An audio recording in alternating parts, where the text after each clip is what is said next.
Special Willowdale Community Town Hall to discuss local community thoughts or concerns and questions related to the COVID-19 pandemic.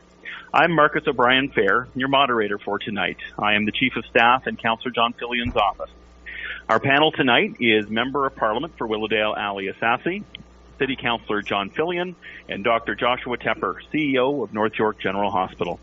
You will have a chance to speak with and ask our panel your questions tonight by pressing *3.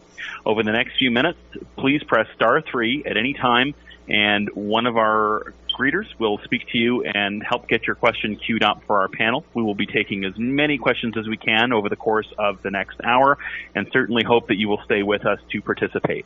Again, *3 will get you into the queue to speak to one of our panelists. I would like to start by introducing our Member of Parliament for Willowdale, Ali Ehsassi. He is also the Parliamentary Secretary to the Minister of Innovation, Science and Industry.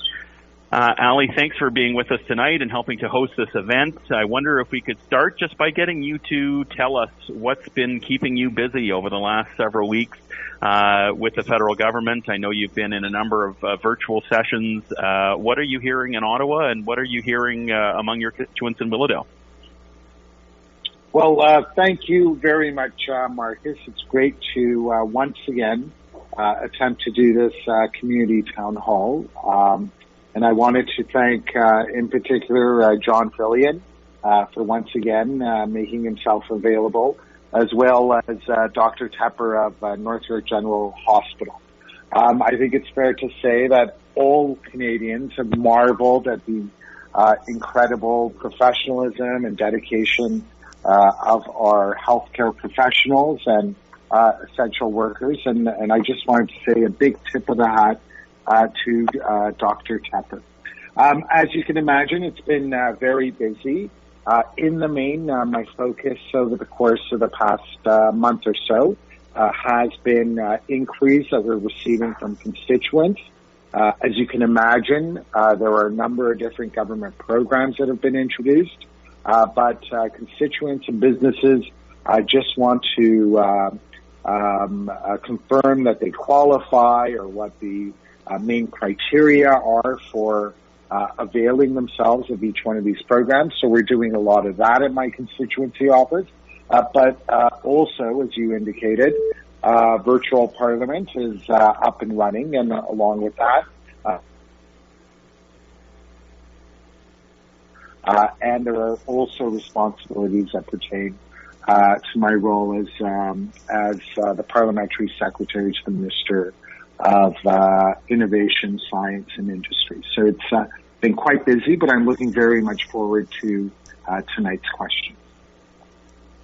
Thanks very much, Ali. And once again, if you've just been joining us, and many of our listeners are just coming on the line in real time as we move forward, so we want to welcome you to a special Willowdale Community Town Hall to discuss local community thoughts or concerns or questions related to the COVID-19 pandemic. Certainly, COVID-19 remains in the thoughts and concerns of so many of us at this very difficult time, but we don't necessarily need to limit to that either. If you have any other thoughts or concerns or questions about the local community, a great opportunity tonight to talk about that. Please press *3 on your dial pad if you have a question for one of our panelists, Ali Ehsassi, Councillor John Filion, or Dr. Joshua Tepper, my apologies, CEO at North York General Hospital. *3 will get you into the queue to ask your question, and we will try to get to you as quickly as we can and get as many questions onto air tonight as possible. I'm going to introduce next our second panelist, Councillor John Filion. He is the councillor for Ward 18 Willowdale in the City of Toronto. He is also a former chair of the Toronto Board of Health. John, why don't we start with a similar question that we put to Ali. What's been keeping you busy during this time? What are some of the issues that have come up crossing your desk over the last several weeks, and what are you hearing from constituents in the community? So first of all, just a huge shout out to the healthcare professionals at North York General and all across the city. It's really remarkable that people are putting their own lives at risk and their own health at risk to keep all of us safe. So we can't thank you all enough. As far as what's keeping me busy, a remarkably large amount of the regular things, going over planning files and that type of thing, but especially busy related to the pandemic, doing a tremendous amount of communications, newsletter writing, and then answering people's questions and comments who get back in touch with us. And then there always seems to be a new issue come up every day. Today we had new provincial announcements and then a city announcement that kind of flowed from that. And so we're trying to deal with getting ready for Monday to anticipate what businesses on Yonge Street might open up and how that might affect pedestrian safety and just the ability of people to pull in and park in front of those businesses. So we're working on that and sort of scrambling to come up with a plan that we can put in place as we see how conditions are on Monday. Great. Thanks very much, John Filion. Once again, for anybody that is just joining the call, a special welcome to Willowdale Community Town Hall to discuss local thoughts, concerns, questions related to the COVID-19 pandemic. I'm Marcus O'Brien-Fair, the moderator for tonight. We've been chatting with Ali Ehsassi, Councillor John Filion, and in a moment I'm going to introduce Dr. Joshua Tepper. Again, if you have a question for any of these panelists, please press *3 on your pad right now, and we'll get you into the queue to get your question and try to get as many of these to air as possible. I'm seeing quite a number that have already jumped on. I know that there are still lots of questions regarding both issues happening in the community as well as government response to the COVID pandemic. But *3 will get you into that queue, and in just a moment we are going to go to the phones and invite many of you onto the call to ask those questions. But once again, a very, very special thanks to Dr. Tepper. This is the second town hall he's joined with us, and so happy to have him as the President and Chief Executive Officer of North York General Hospital. Previously, he was the President and CEO of Health Quality Ontario, HQO, an arm's-length agency of the provincial government. So he's worked in a few different positions and was so a vital resource to us a month ago when we had a similar conversation. Dr. Tepper, I wonder if we could start just by asking you how things are going at North York General right now. Such an important community resource for all of us. How are you and your team holding up, and what is the situation there at the moment? Great. Thanks so much, and thanks for having me on tonight. And let me just start by thanking everyone in the community for their support. We've received financial support, donations of PPE. People have brought by food for the front line, letters, artwork on our windows and outside our corridors, the salutes by our EMS and police. It just means a tremendous amount when we're working a lot these days to have that support and to just know that we're in it together. So thank you so much. We're undoubtedly, in many ways very busy. We like every other hospital, are treating COVID patients and also looking after others. But I do want to reassure people that the hospital is a safe place to be if you need to come, that our emergency department is open. And I must say, our numbers are down more than we would like. And so I just want people to know that if you need care, the hospital is safe and it's available to you. And so please do look after your health, regardless of what the issues are. So thank you very much again for your support. Thank you, Dr. Tepper. And we're ready to go to our phones. We have quite a number of questions already queued up. Many local residents eager to speak to our panel tonight. If you do have a question for the panel, please press *3 at any time. That will get you into the queue so that you can ask that question for the panel. And we're going to get to as many as we possibly can over the course of over the evening and the next 50 minutes or so anyway. And as we did with our previous event, any questions that we don't have a chance to get to air, you will have an opportunity to ask those questions. And I think our team did great work getting answers to everybody after our last event. We're going to do the same thing tonight. So please stay with us if you're in the queue, and we're going to get to all of these questions as best we can. Leading off tonight, I'm going to invite Marcia to ask a question. She's already thinking ahead about the lessons we've learned from this time around and what we're predicting in the next wave. Go ahead, Marcia, you're on live. Yes, hi. This is a question for Mr. Ehsassi. The countries that have done really well during this pandemic have been countries like Taiwan, New Zealand, countries that sealed their borders fast and early, countries that had early and lots of testing, mandatory quarantines, those kinds of measures.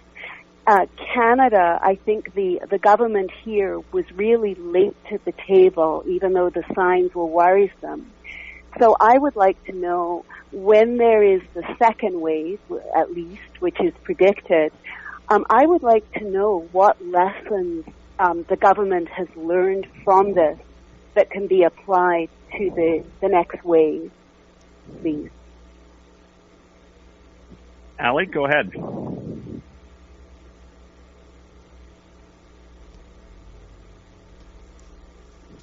Ali, do we have you?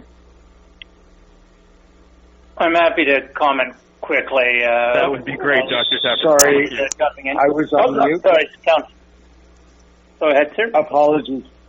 First of all, thank you so much, Marcia, for that question. Very, very good question.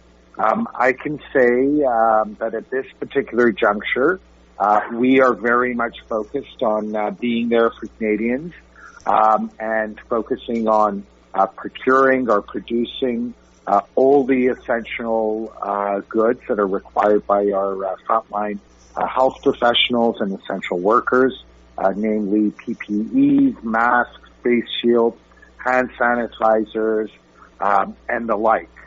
Right now, what we are experiencing, thanks to over 6,000 Canadian companies that have been in touch with the government, is retooling, scaling up, and allowing those companies to engage in what is essentially referred to as the largest mobilization of industry and the scientific community in Canada during peacetime. But you're absolutely right. There are many, many lessons for us all to learn from this experience.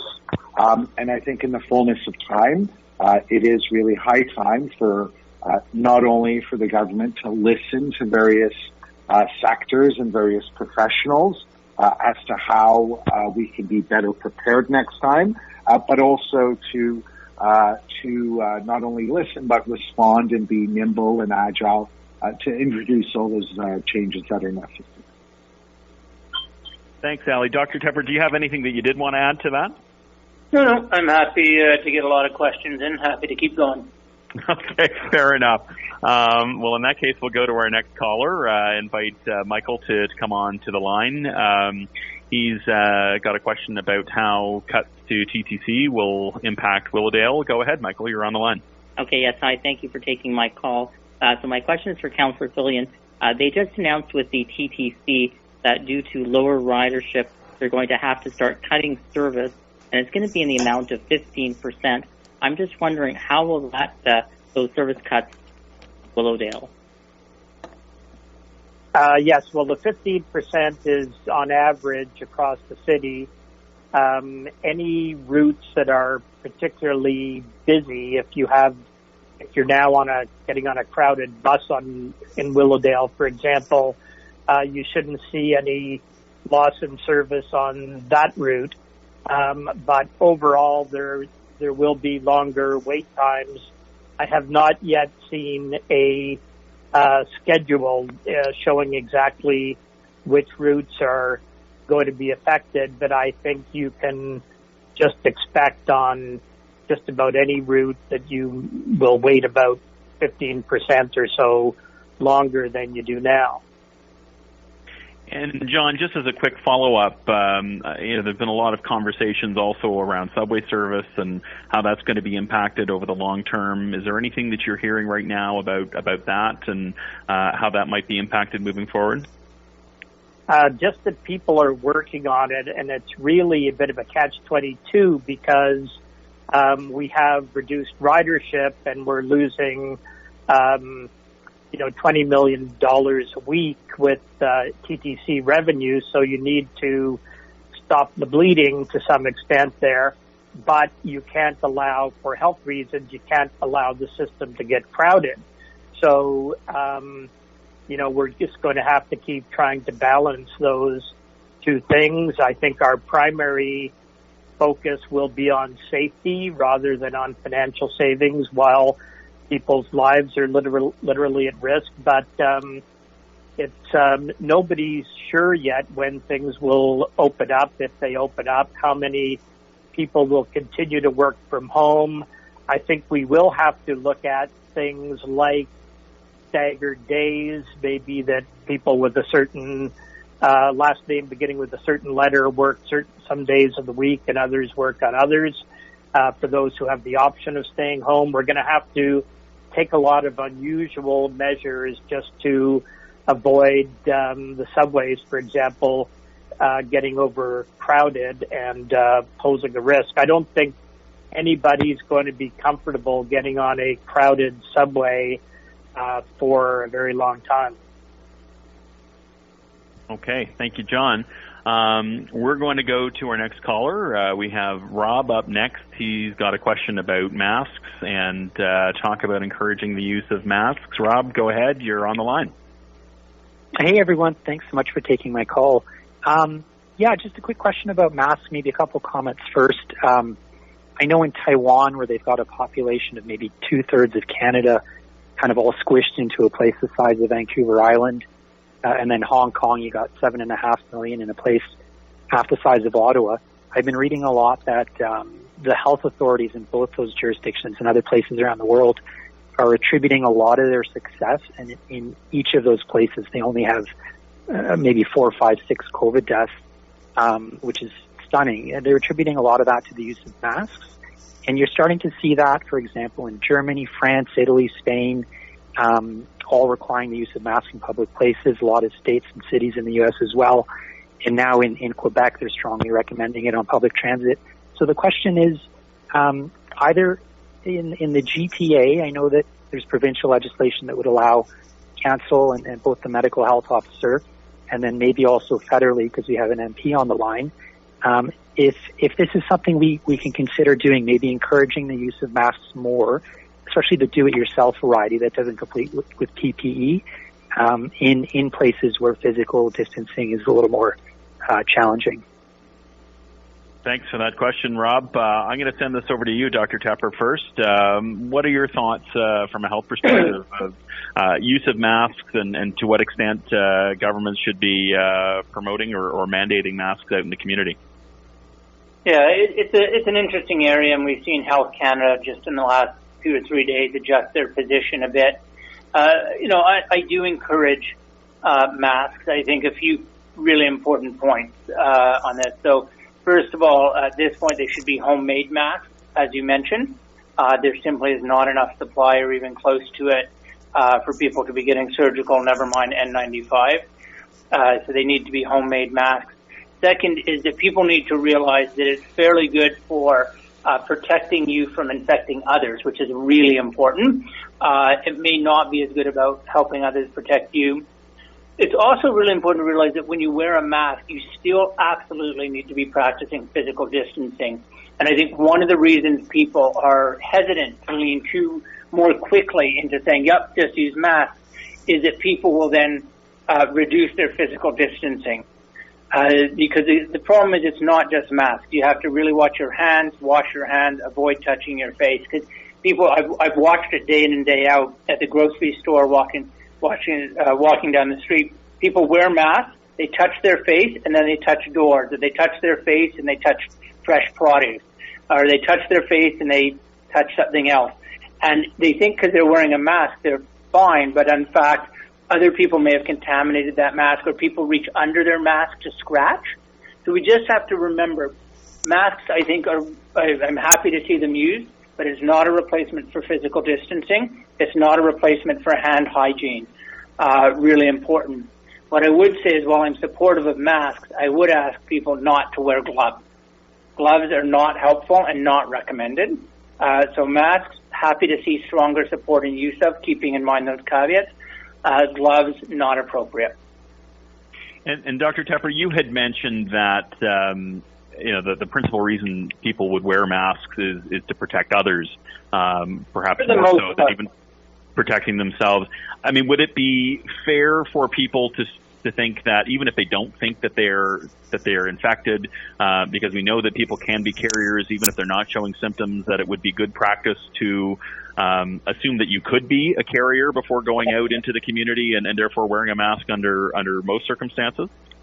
I think so. I think, unfortunately, one of the most challenging parts about this virus is the fact that you can spread it, often quite a lot when you have no symptoms at all, or very, very mild symptoms. So I think it's very, very reasonable to take that approach and to wear masks when you're going out, and you're going to have any reasonable chance of social interaction, picking up food, going shopping, etc. If you're truly going out for a walk by yourself around the block or something, again, we shouldn't be in our parks, but if you're going out for a walk around the block alone, you don't need it. But if you're going to have any reasonable chance of contact with others, then I think it is a very reasonable step to take, and it may protect you because from other people. I think it's predominantly to stop you sharing, but it can actually protect you from other people. And so for both reasons, it's advisable, I think, at this point in time. Okay, thanks very much. Next, we are going to go to Reza. Reza has a question about schools opening up, trying to make some decisions on where he's going to have his kids going to school in the fall. Reza, go ahead. You're live. Oh, hi. Thank you very much for taking my question. Yes, I was much wondering about the more effective communication about the plan for school start in fall. Like, for example, myself, I have 2 kids in private school system. So there's no communication about what's going to happen in fall, because I might decide not to send my kids to school if they're continuing with this online for grade 1 online virtual school. Doesn't mean that much. So I wish to know, does government have any relation with again institution like this? I know. That's one question. Number one is just my hope that would there be things like this, virtual communication like this, with all 3 levels of government, like provincial government is. I wish they were here so we could have more integrated answers from the participants. Thank you. All right, and given that that's not the case at the moment, I'm not sure if Ali or John, either of you want to tackle the question about schools, or Dr. Tepper, if you have any thoughts about the viability of schools opening up in the near future. I'll jump in, Marcus. Go ahead, John. Yeah, just to say, I think we'll get news on that as soon as the province knows what the recommendations will be. As with so many other things related to this pandemic, I think nobody really knows what conditions we're going to be looking at in September. So as soon as there's a much clearer picture of that, then there may be more news. But I think right now, probably the reason there's no news is because nobody knows for sure. And I heard another panelist about to jump in as you started speaking. Yes, it's Ali. Thank you so much for your question, Reza. As John was rightly pointing out, the decision as to when schools will reopen is entirely within provincial jurisdiction. I'm certain that when they do make that decision, they will ensure that it is publicized widely so all parents can act. However, that having been said, I think it's also important to bear in mind that even if the province does decide to open schools, it could very well be that parents should look into the schools that their children are attending and make a determination that that school has made all the necessary precautions. This is something the Prime Minister has said. He said, given that he lives in Quebec and Quebec has said they're opening schools, he doesn't know as of yet whether he's going to feel comfortable doing this. Another thing I'd like to say is today we heard details about decisions made by the government of British Columbia. And to the extent that I could decipher, the Premier of British Columbia was saying that schools, even if they do open, it's optional. So it's not mandatory that children attend. But of course, every province will act differently. And I would highly encourage you to keep your eyes open for any communications forthcoming from the province. I think we also just have to be alive that school may have to function and look very, very different than it does now. It may not, but it may be that we do school in staggered ways, people going for half days and alternating, a combination of virtual and in-person. I think there'll be a lot of different things. The other thing I think we have to remember is an equity issue. I think the person who asked the question sends his kids to private schools. The majority of our population attends public schools. And I think we really need to make sure that we don't leave any kids behind, that we know that kids with different learning abilities and needs will need different support, and not all of them, and many of those will be in our public school systems, and they need help. And so I think there's some really thoughtful, ethical, as well as logistic issues for us to work through. And I hope we do it as a society in a very thoughtful way. Yeah, and I'll add just quickly, in addition to all of that, I had an opportunity to speak to Alexander Brown, our Toronto District School Board trustee for Willowdale, just last night about some of these questions and issues. And Alexander may actually be listening in right now to the call. I know he was hoping to do that. Unfortunately, we have capacity for only so many panelists before things get out of hand here. But he was saying that even at the TDSB, they have limited information at this point, but are doing a fair bit of contingency planning. Waiting to see what's going to come back, and I think many eyes are on the province of Quebec that is trying to start opening up schools in about a week's time to see how that's going to go. So if anybody does have specific questions about schools and school operations, we can certainly put you in touch with Alexander Brown through the councillor's office. Send us an email at councillor_Filion@toronto.ca, and we'd be very glad to get you in touch. We're going to go to the next caller. Marcus, I'll just jump in there, or Maria Rizzo with the Catholic School Board. Thanks for that addition, John. Yes, absolutely. Our TCDSB trustee, Maria Rizzo. We're going to go to our next caller, who is Rick. Rick has a question about what's happening with parks employees with the city's current finances. Rick, go ahead. You're on the air. Thanks, Marcus. John, the parks are closed. The community centers are closed. They've been closed for a while. Just wondering, are the parks employees being laid off? Are they still being paid? Are they being redeployed? What's the status of that? Well, just in general, very few, if any, people are being paid to stay home and do nothing. We've had some staff laid off in all areas. I think we talked earlier about TTC service level reductions as a result of 1,200 TTC employees being laid off. So there are layoffs, and in a lot of cases, we are redeploying people. So you have a lot of people who were working in community centers or working in the planning department or working in the special events staff who are now working in shelters or city long-term care homes, for example. So people are working, they're just doing different things than they would otherwise be. All right. Thank you, John. We're going to go back to Theodore. Theodore has a question about opening up the economy versus closing it to prevent the spread of COVID-19. Theodore, go ahead. You're on the line. Hi, good afternoon. I just realized that there are about $30 billion invested into subsidizing the income and the small businesses. And by opening the economy, I can see, as from the first caller says, it will be a rebound of the pandemic.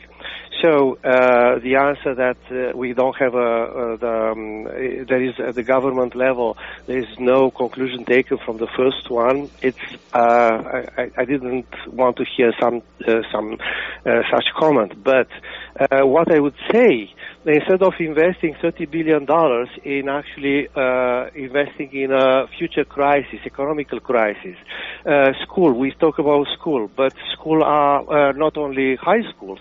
We have kindergartens, we have daycare, we have primary school. They cannot go with masks and they cannot do online school on computers because they are small children.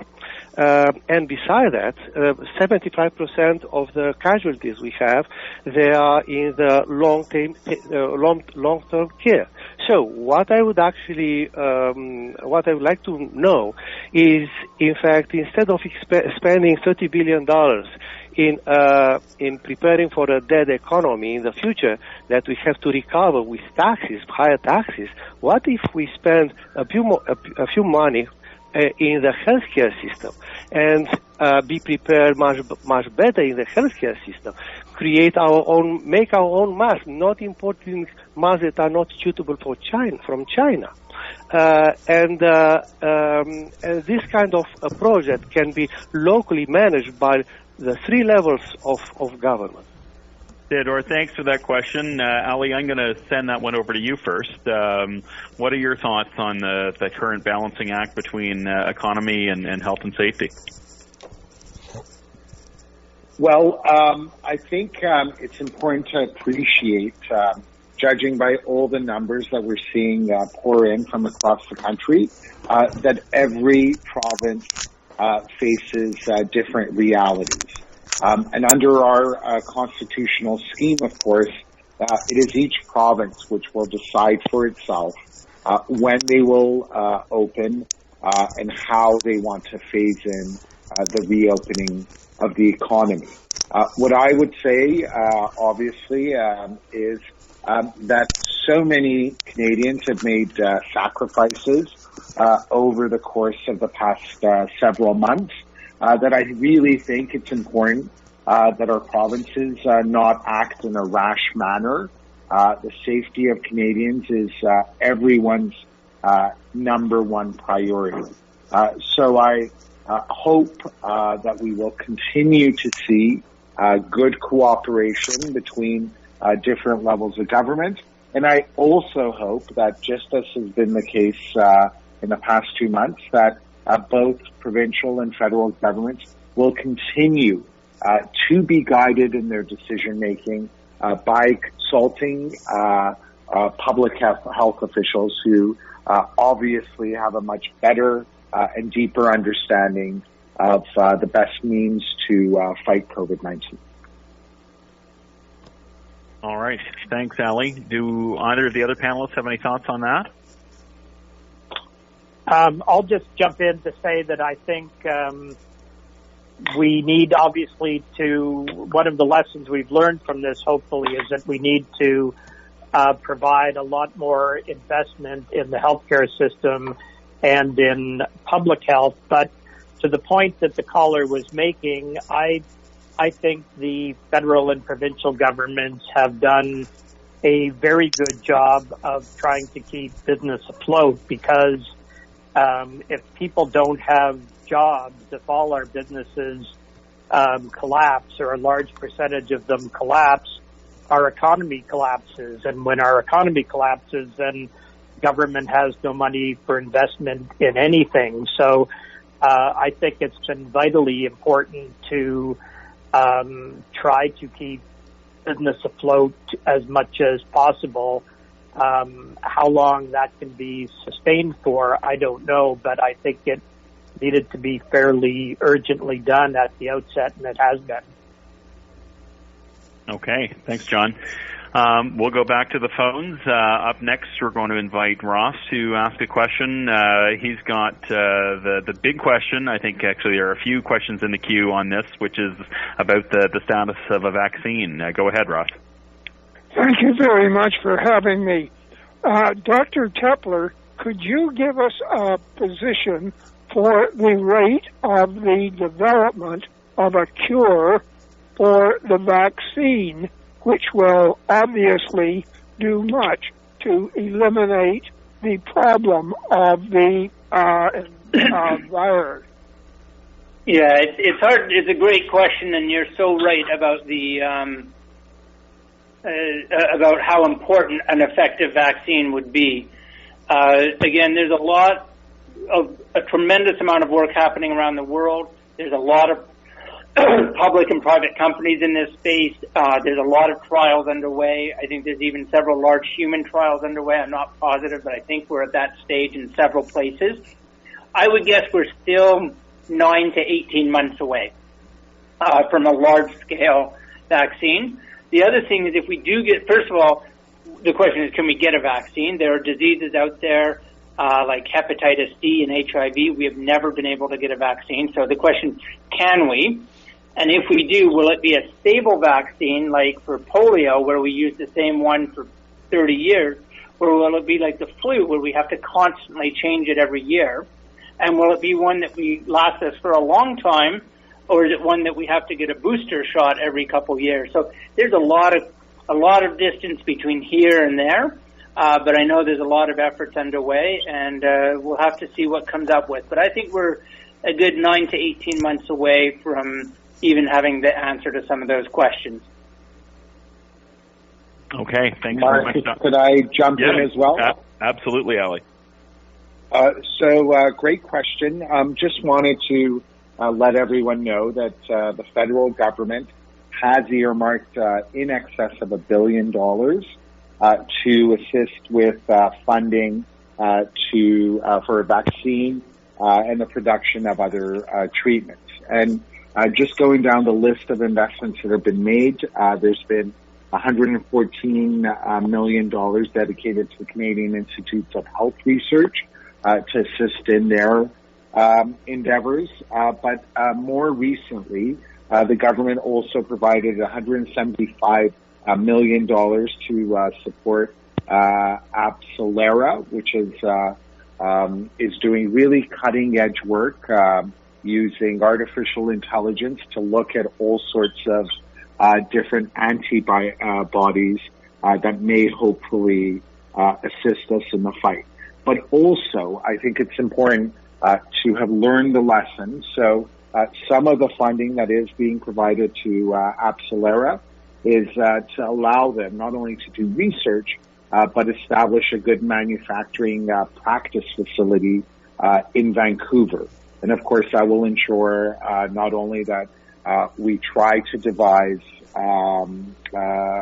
vaccines and therapeutics for fighting COVID-19, but also building capacity for the future to respond to similar pandemics. Okay, thanks, Ali. Up next, we're going to go to Jeff. Jeff has been waiting on the line for quite a while. Go ahead, talking about LTC facilities. Yeah, thank you for taking my question. This is for Dr. Tepper mainly. Hi, I'm just wondering, for long-term care facilities, when they initially have a couple of people who have the virus, why do they not take them out of the facility, isolate them better, and take them to places where they have better medical professionals?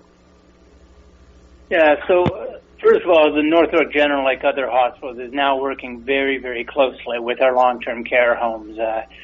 Each hospital in the province has been asked to partner with a number of homes and retirement homes and homeless shelters, and we do that now every day. The best for the individual actually is to be able to care for in location as long as they're not too sick. Obviously, if they're very sick, then they need to come into hospital like anybody would be, and we do that. But ideally, what we're able to do is create the right environment and the right care right in their own home. This is where they live, and provide good care there. we are able to isolate patients within a long-term care home setting.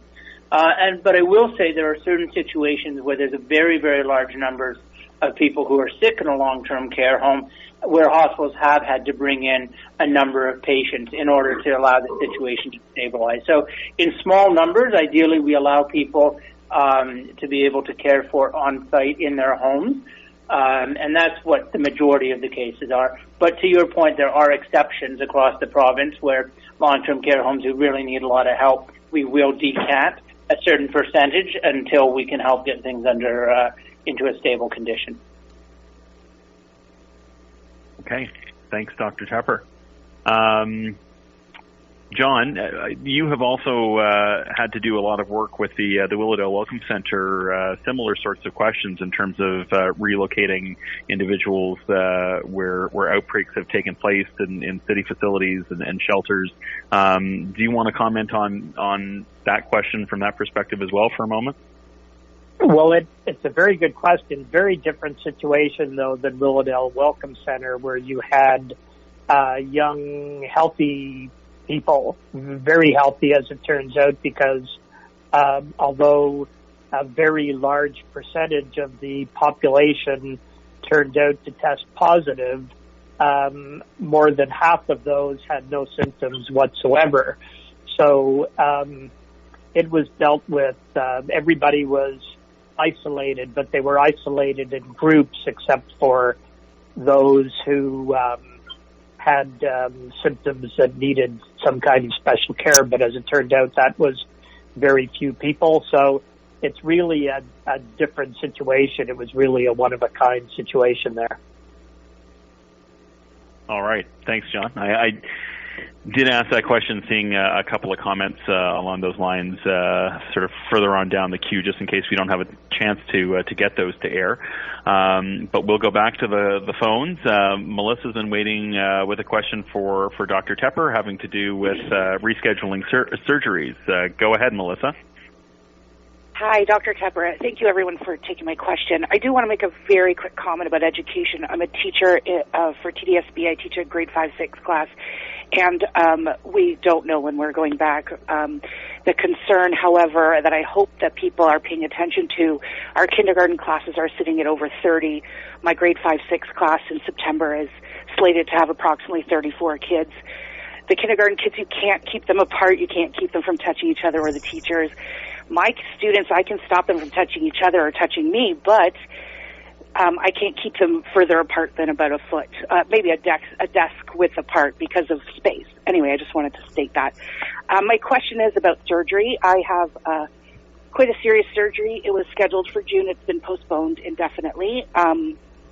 My condition is being managed with medication, but I do have to have a hysterectomy at some point. I'm concerned about going into the hospital, and I know staff have contracted the virus, so I worry about my exposure, but even more so when I come home, my 70-plus-year-old mother has to come and stay with me, and I worry about exposing her, as she would be even more susceptible to the virus. So my question is, would the doctor suggest, if my doctor says it's okay, to postpone the surgery until there's a vaccine? Or is it safe for me to go in and have the surgery and then to potentially expose my mother for the week following that she would be taking care of me? So, as we reopen surgeries in a very careful and thoughtful way, we're going to be doing everything we possibly can to protect the patients, as well as everybody who's looking after those patients. And I think, you'll have to make a personal and individual choice, as will everybody. And that's true about surgery at any time, COVID or non-COVID or any medical treatment. And so I think, you'll have to make an individual choice, but what I can tell you is we work incredibly hard to ensure the safety of everyone here. And one of the reasons that people wear masks is to ensure that if they do turn out to be sick, and again, we screen every person who comes in every day for symptoms, is they're wearing masks and they're wearing proper PPE all day, every day. So again, I think our environments are very, very safe. I feel safer in my hospital every day than I do in other parts of society when I have to go out. I think you should be comforted that we're working very hard to make it a safe experience for you, and to make sure that you, if you were actually ill, are not transmitting it within our organization. All right. Thank you very much. Going back to the lines, going to invite Robert up next. Robert's living in a condo building on Beecroft with a number of seniors. Sounds like a fairly common Willowdale scenario. Wondering when we can start having those sorts of communities tested, I believe. Go ahead, Robert. Yeah, that was my question. I'm in a building that has over 70% seniors, and a lot of them are really worried. I'm not a senior myself, but we did have a virtual town hall in the building. And, given that other provinces are starting to expand the ability to do testing, it would be really helpful to know that issue. So to the doctor that's on the call and to others, keen to know when broader testing can be made available so we can have the information that we need to know whether we need to stay inside or not. Right. Why don't we start with Dr. Tepper? Yeah, so there's a lot of complexity in your question. Let me start with one tool. So there's a website called COVID19toronto.ca. That's COVID19toronto.ca, and it is constantly updated with the latest evidence and criteria. And if you go onto that site, it will tell you whether or not you're eligible to be tested by the latest criteria. So that's COVID19toronto.ca, a very important website for everybody to know when they need to be tested. And if you do, the website will tell you where to go and at what times to go. So, and it will even connect you with healthcare professionals in some cases. So COVID19toronto.ca. Second of all, the Premier has dictated that everyone in a long-term care home will be tested. And that process is well underway and certainly will be completed in a relatively short time. But it's again important to remember that it's not clear yet the role of asymptomatic testing without any other contact or any other risk factors. Because again, the question is, how often are you then going to do it? Are you going to test people every 3 days, every week? The capacity simply is not going to be there. So we're going to continue to have to think through what are the criteria for people to be tested. And again, the tools, like I mentioned, at COVID19toronto.ca are a very important way of keeping up to date with what the guidelines are for testing. So again, if you're worried you need to be tested, please go to sites like that or check with your health professional for guidance. Okay. Any thoughts from Ali or John on that? I'll just jump in to say, obviously, we need more testing, and I think it's not a lack of willingness. It's a question of capacity at the moment, as I do have concerns, though, about opening things up even as much as was announced today without having adequate testing in place. I think that's a problem. I would just add, we have to remember it's what's called testing and tracing. So you need to also have capacity that when somebody tests positive to do what's called contact tracing, because otherwise the testing itself is of reduced utility. So there's a bunch of capacity systems that need to be brought on board. Again, we're doing better than we were, but I certainly agree that more ahead of us. We definitely need to keep ramping it up as fast as we can. And again, we have to get the results back. It's not enough to just do the test. You have to actually have the results back in a meaningful, timely way. All right. I'm going to invite Yuri on the line next, who's going to throw you all a curveball, a question that's not about COVID-19, but we did invite residents to bring other questions forward as well. Yuri has a question about the federal government's recent position on weapons ban. Go ahead, Yuri. Yes. I was wondering, where does Ali maybe Johnson on this issue, actually? Yuri, we're having a difficult time hearing you. Do you want to try that one more time? Hello? Hello? Can you hear us, Yuri? I think we may have lost Yuri. The connection there wasn't great, but Yuri's question was about the recent announcement on a weapons ban. Ali, do you want to comment on that, given it was your government's recent announcement? Sure. Yes. What I can say, and this has always been consistent with me, I've always been an unabashed proponent of more gun control legislation. I think it was really high time that we outlaw assault rifles, but there are other measures that have to be taken as well, such as strengthening our border to make sure that that guns aren't smuggled into the country, providing more resources, and more penalties for people who actually are transferring guns around the country or moving them around. So absolutely very much in favor of it, was in favor of it many years ago, let alone after the terrible tragedy that we saw out east, which really pulled on everyone's heartstrings. All right. Thank you, Ali. We're going to have to wrap things up with one final question. We're going to go to Farouk.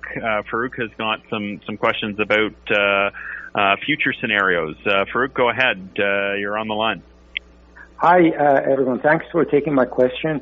Before I make the question, I make one or two statements, and that is that, I think at various levels of government, internationally, nationally, provincial, city level, everybody has been caught by a terrible surprise because of this pandemic. And despite that, the response by the health professionals and the first-line workers has been tremendous. And I think the public has also done a fair bit of work to try and flatten the curve and manage this pandemic. But I think there are a lot of lessons to be learned from what has happened. This is not the first time we've seen something like this. We had the SARS scenario just a few years ago, which fortunately didn't explode to this level. So my question is mainly to Ali and an expectation from our federal government to take an initiative sometime soon to make a real plan through maybe some proper studies to see how can we reduce the cost of another scenario like this, and how can we be more effective in addressing it, lowering the cost, lowering the impact to the economy. Ali, I'm going to have to jump in and get Ali to answer the question. I'm sorry, we're just running against the clock here. Ali, do you want to take that one as a final answer? Absolutely. I think that point is very, very well taken. We have to learn many, many lessons from what we've experienced over the course of the past couple of months. I think the magnitude and the dimensions of this were beyond what any government could have imagined. And because of that, I think it's important that we ensure that going forward, that the resources are there, that we stockpile critical goods. We have seen and we've anguished as supply chains have made it very, very difficult for various countries to procure basic necessities. So that is an obvious place where we can begin. But also, I think we have to devote more resources to our public healthcare system and more resources to our scientific community. There are many lessons to be learned. Maybe this isn't exactly the time, but a good government is one that learns its lesson and changes its approach as different challenges arise.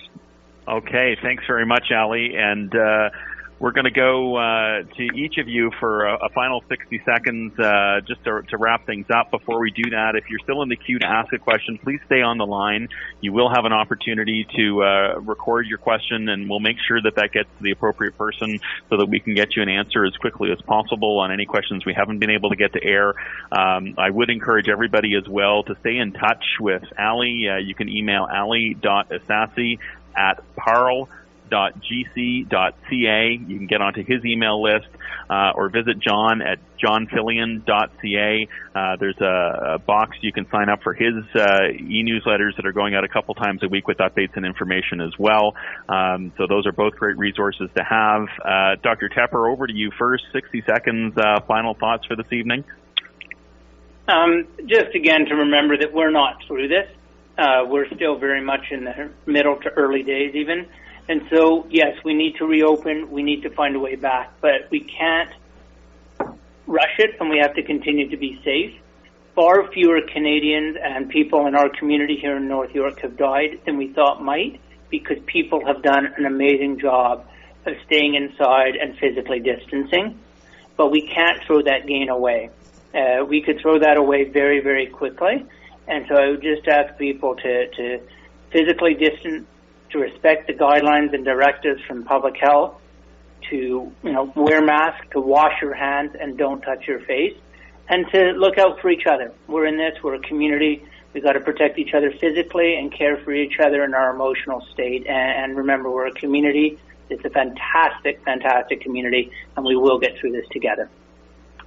And thanks once again, Dr. Tepper, to you and your whole team for all that you're doing for our community. It's so fantastic to have you as part of this tonight, and I know that our many callers have really appreciated having your expertise on the line tonight. John, over to you, 60 seconds.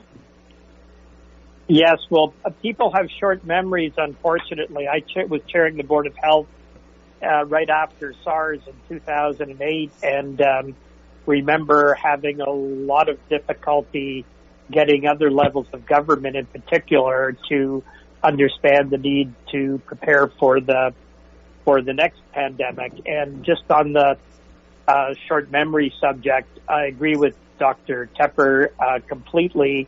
And I hope none of us forget that it was only a few weeks ago that we had very valid concerns about the health system just being overrun and people dying in hallways as they were in other large North American cities. So we've done incredibly well in Toronto.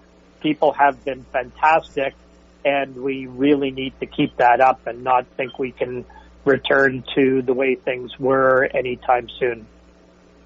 Thanks so much, John, and thanks for helping to put this on tonight. Ali Ehsassi, the final comments of the night are going to you. Well, first of all, allow me once again to thank Dr. Tepper and John for allowing us to do this. I really think it's imperative that we recognize that there are many, many lessons to be learned about this. The SARS, when we had to deal with SARS, it was helpful. There were lessons learned, but I think perhaps we didn't understand the scale of what eventually became COVID-19. So it is high time after we emerge from this to really take a long and critical look at various aspects of our economy and various sectors of our economy and make sure that we are better prepared next time. Thank you again, Ali, for all your work in putting this together tonight with your whole team. Thanks to all of our listeners tonight, especially to all of you that have hung in there through the last hour to be part of this conversation. If you're still on the line, please stay with us as we wrap things up to have an opportunity to record a question if you didn't get a chance to yet. And once again, I will do a plug. Both Ali and John are putting out regular information and updates from different levels of government and information happening in the community. You can reach Ali at ali.ehsassi@parl.gc.ca or John at Councillor_Filion at toronto.ca or johnfilion.ca. You can sign up for his newsletter. Thanks everybody again for being part of this tonight. We'll hope to do this again soon.